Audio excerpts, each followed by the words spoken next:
Right here we have a Porsche 718 Cayman GT4 RS, the first time the mid-engine Cayman platform has ever had the RS treatment. And we're gonna go on an exterior and interior walk-around tour and show you some of the details.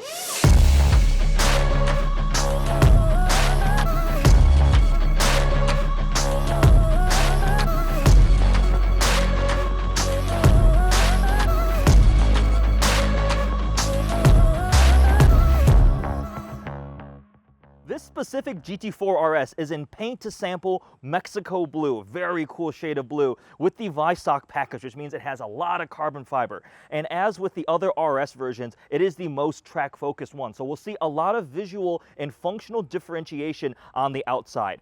Up front, compared to the regular Cayman GT4, you see the front splitter is a bit bigger. We have an aero piece there on the side. The actual front bumper itself looks to be essentially the same, but more airflow, more functional. Same headlights with the signature 4-point Porsche DRLs. And we have the full carbon fiber hood that has NACA ducts on it, just like on the GT3 RS. And we also have these vents that are functional on these CFRP, carbon fiber reinforced plastic fenders, which then allowed them to change this sculpting right there behind the wheel well.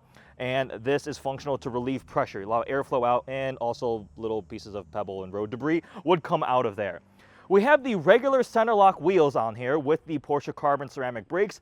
There is an optional magnesium wheel for the GT4 RS, but it costs over $16,000 on top of the already quite expensive Vistock RS package. But tons of carbon fiber on this car. You can see the exposed hood and the badge. You do not get an actual Porsche badge up front.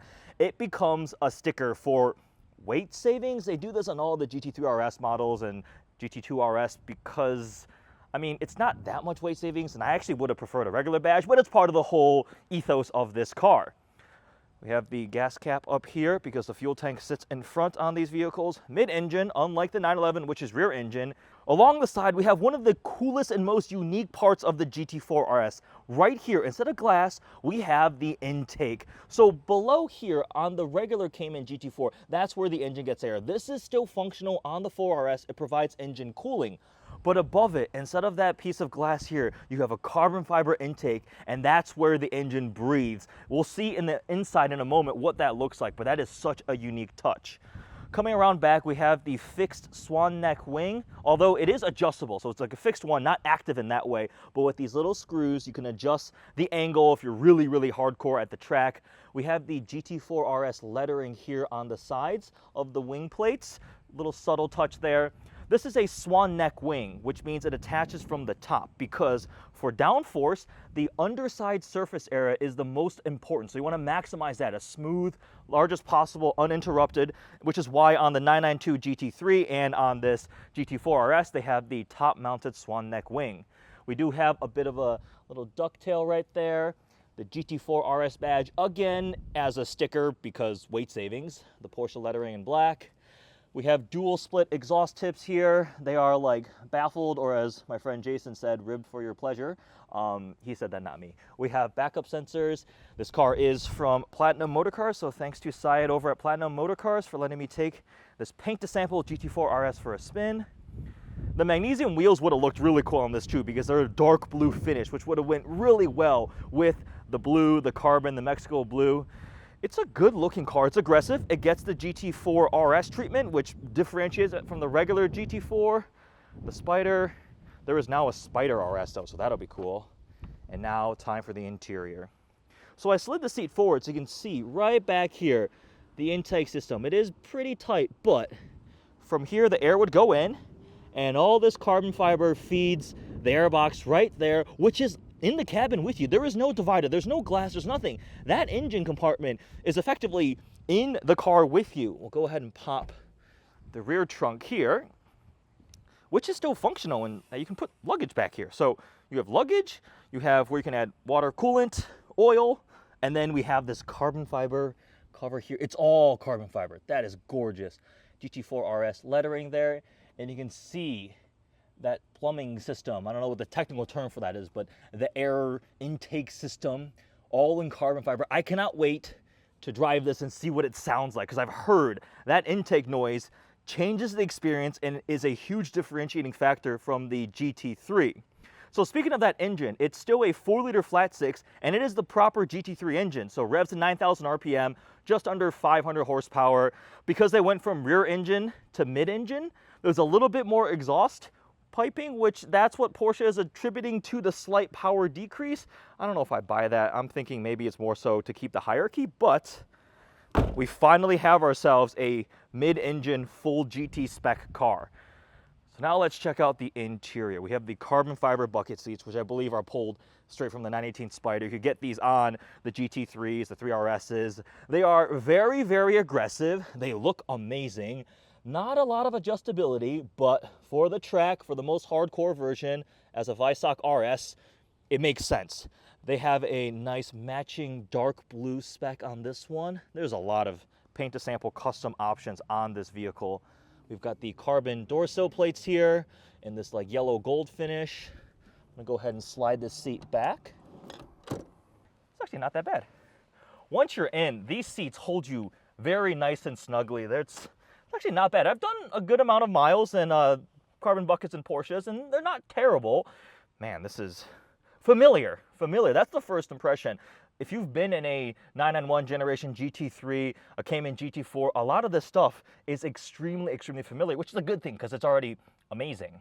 So they love on the RS models to get rid of the door handles again for the whole weight saving theme, and instead you get this little cloth strap that you pull to open the door. So we'll go ahead and close this door here, and you pull it like this, and then your door opens.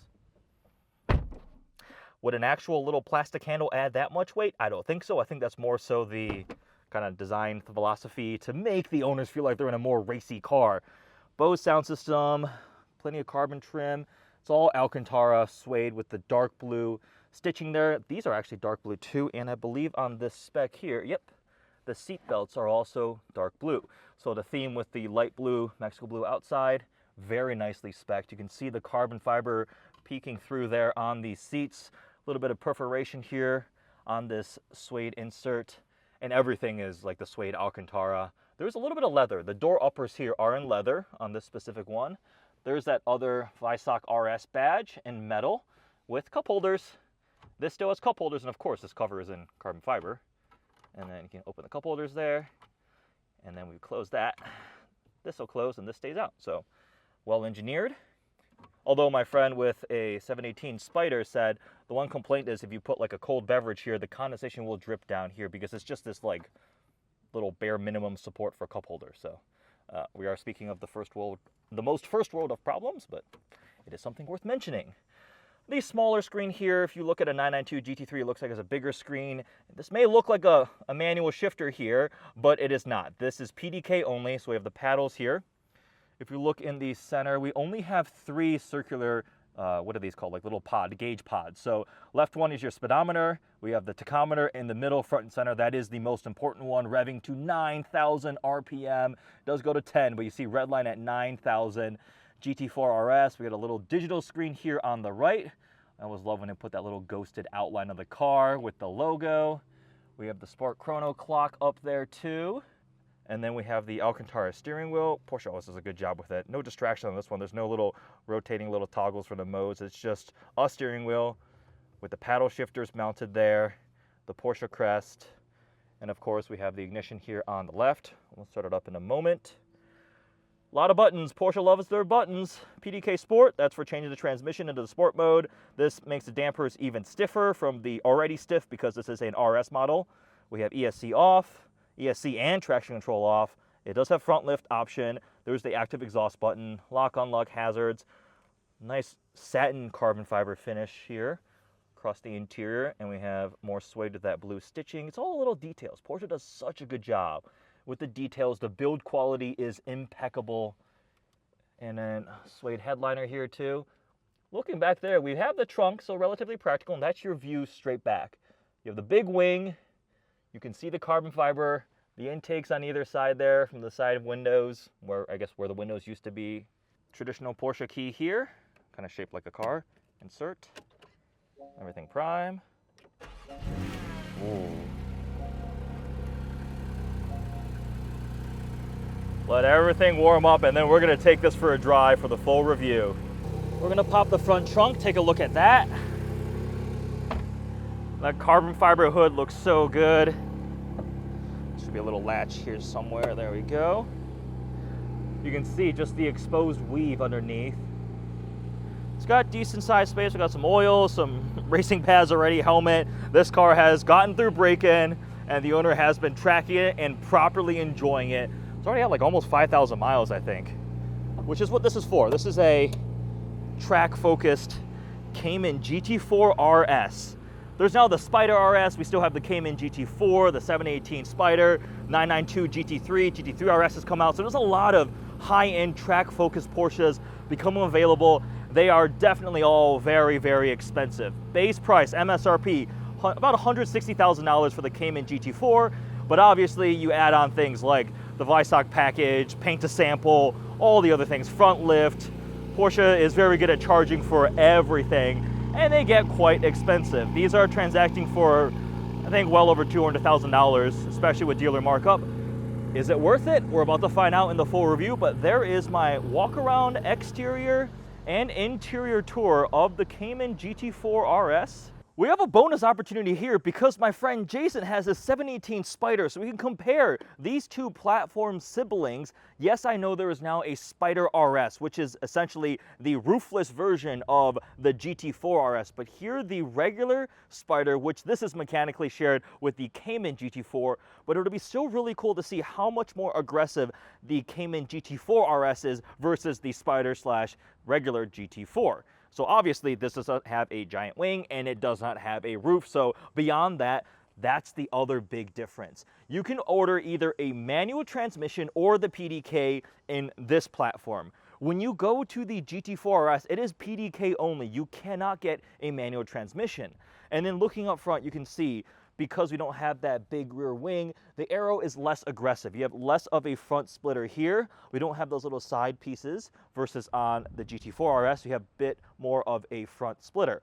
Otherwise, I mean, the headlights, the bumper shape, the front intakes there are essentially the same. Hood, obviously, Nacaducts, carbon fiber, the vents there. You do not have those. And then you have an actual badge here, an actual badge in metal, which I do like. I would sacrifice that weight savings for an actual badge. Coming around on the inside, the Spyder here has the more comfortable adjustable seats. It's got more leather. You see the dashboards and leather instead of Alcantara, but there's still a good amount because this is still a sporty GT class product. Burmeister sound system. Couple more features there. This also has the rare Porsche exclusive eject button. The seat eject button is available on the 718 Spyder. You can't do that on the GT4 RS because your head would just hit the ceiling, but because this is a convertible, the eject seat works. But there we go. A quick look at some of the similarities and differences between these two platform vehicles. Just managed to get it because I forgot Jason was here with me and we have both of them together. Also, look at the ride height difference between the 718 Spyder and the GT4 RS. They do lower the suspension. Obviously, for a more track-focused, track-capable car, they have to do that. And once I drive the 4RS, I'm sure I'm also going to feel how much more aggressive and firm this car is going to be. So that was a really cool opportunity to, first of all, get to compare these two cars together, but more importantly, get up close, check out the exterior, the interior, the details on the Cayman GT4 RS. Make sure you also watch the full review. I'm about to head off in the car and see what it's like dynamically driving it on the road. Hope you guys enjoyed this video. Thanks for watching.